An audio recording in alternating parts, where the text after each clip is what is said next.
So what makes me so special out of all the girls? First of all, you are incredibly beautiful. That's one thing.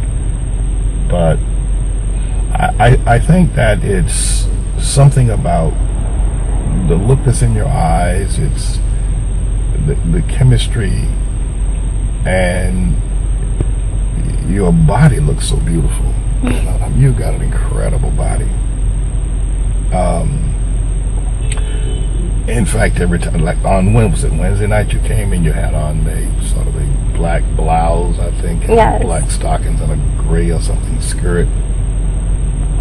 All I could think about was, wow, I sure would like to remove those stockings and that blouse and just look at your body. It's so beautiful. It's just you have an incredible body build. Your waist, your waistline, your hips, your breasts, are just absolutely stunningly beautiful.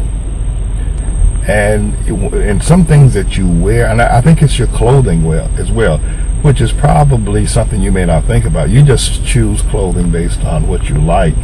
Yeah. But you have such perfect taste. It's just, when I saw you on Wednesday night, I wanted to just pull up your skirt and just look at your body. I think that would be the treasure of all treasure. We're going to play the rest of this tape, everyone, but I have a few questions for you. Is Pastor James Manning truly exposed, or is this fraudulent? It seems to me that this is his voice, and while I must admit I do not know who the young lady is, she does sound very young. Come on, people. You know a young girl's voice when you hear it. How many other young girls has he gotten into this position? As you listen to the rest of this tape, it appears as though he's been grooming her for a while. He knows her for a while. He's into her world. He's gassing her up. He's gaming her. And the way she's fallen for it, it seems as though it's working. But is it? Because she had the presence of mind to record this, if this is an authentic recording. But my opinion, I really didn't dig the guy when I first heard of him. The rhetoric that he spews, all of this crazy stuff he talks. He has no credibility to me the way he presents himself.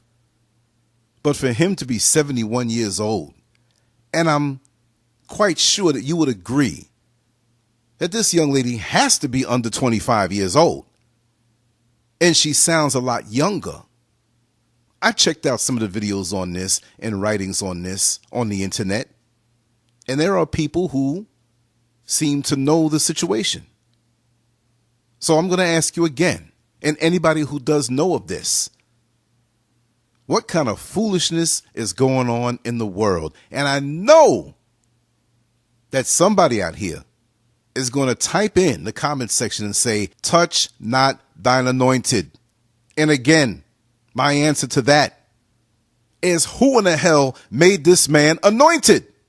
Listen to the rest of this and share your comments. Lance Scurv out. I think that you can get a debit card, though, if you simply open a bank account. Yeah, I haven't thought about it because I don't work, so I don't get money, so I didn't think about opening one. Yeah. Well, don't want to force you into doing so, but I think that I could help you with that. That way, it would help our relationship. It'll make things easier in terms of, if we wanted to go out and have dinner or have lunch or something, okay, or do something. That way, it'll take the onus off of me having to be visible all the time. But I'm glad you're able to meet with me today. I really am. All night last night I was thinking, all day yesterday I was thinking, she's going to cancel, she's not going to tell me, she's not going to do it. No, I just had morning things to do. Like usually I do things in the morning, I'm most likely free in the afternoon. I try not to be busy. The only time I'm not free is if it has something to do with my sister, my mom, or in that situation, any of that. Or any of my aunts or anything like that, because sometimes occasionally I go with them to the doctors. But other than that, I'm always free. I'm always with Gabriella. As you can see, I always hang out with her. Yeah, and of course you'll never tell Gabriella anything No. about what's happening. But I was thinking, no, not so much that I know you do things. Of course, I do demanding report from 9 to, well, actually I'm there from 7 o'clock in the morning to 12 o'clock during the day during that. So I'm busy in the mornings as well.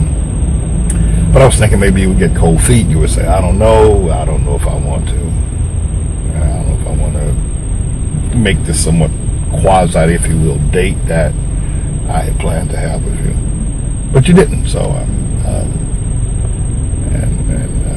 but our time is very short. And I wanted to say Happy Valentine. And Thank you. I want to ask you if you would be my Valentine. Oh, sure. Good. Very good. And I pray you'll enjoy the candy. I would definitely enjoy my chocolate. Okay.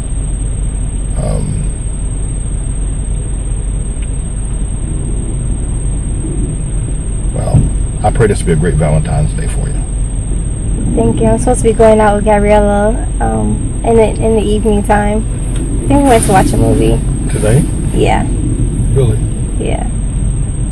I told her fine, because I don't really go out on Valentine's Day, but because she is forcing me to. She said she doesn't have one. She's forcing you to? Yes, because she doesn't have a Valentine's Day and she knows where I live.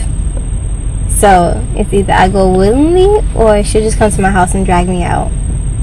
So I figured I might as well just go.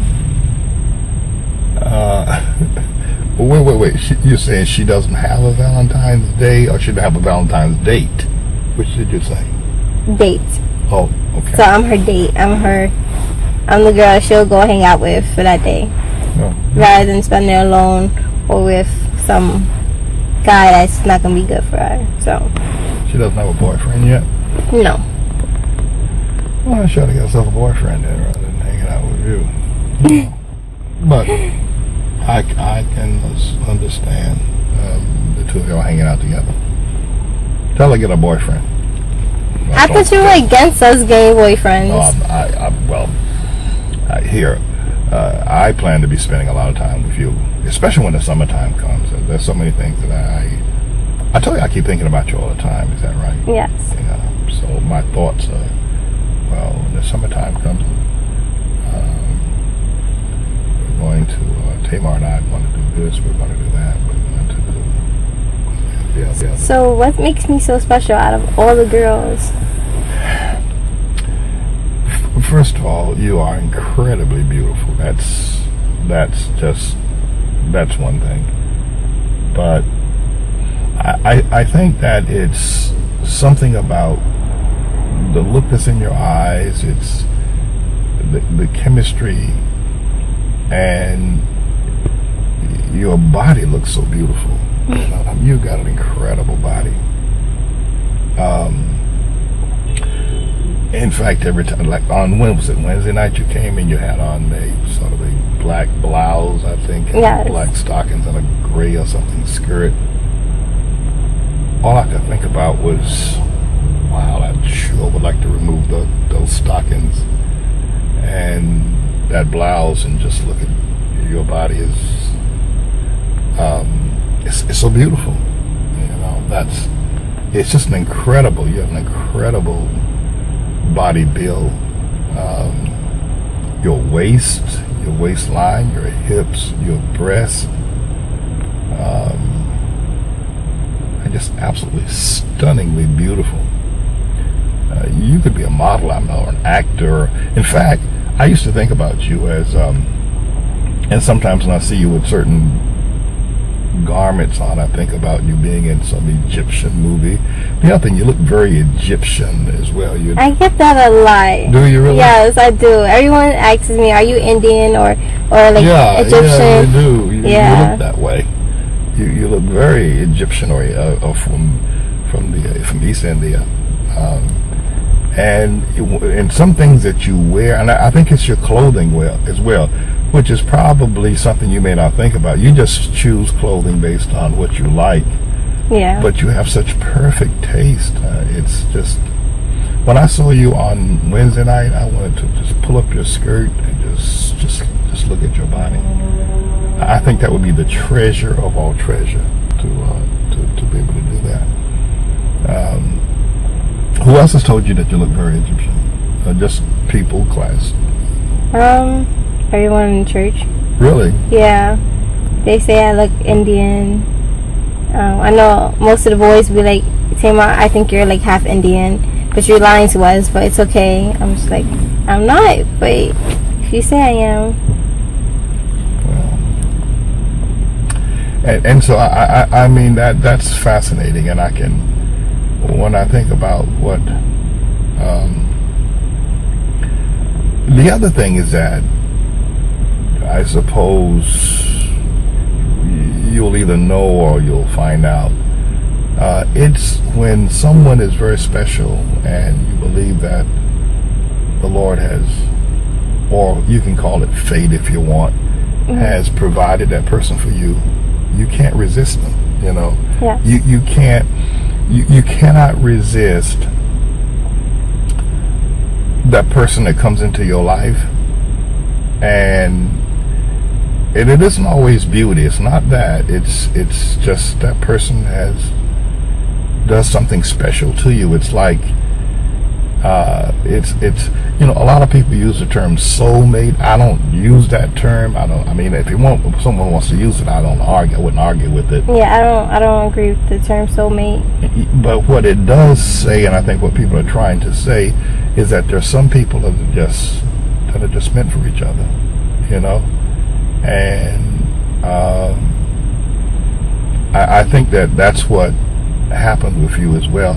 When I first saw you at the school, I didn't say a lot to you because I felt that way then. I mean, I did, and the more you came in, the more quiet you were, it even increased that feeling.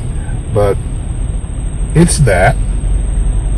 Plus, the other thing is that, I think that you are incredibly introspective and incredibly smart as well, and I like that. I like the fact that you think, and that you're not boring.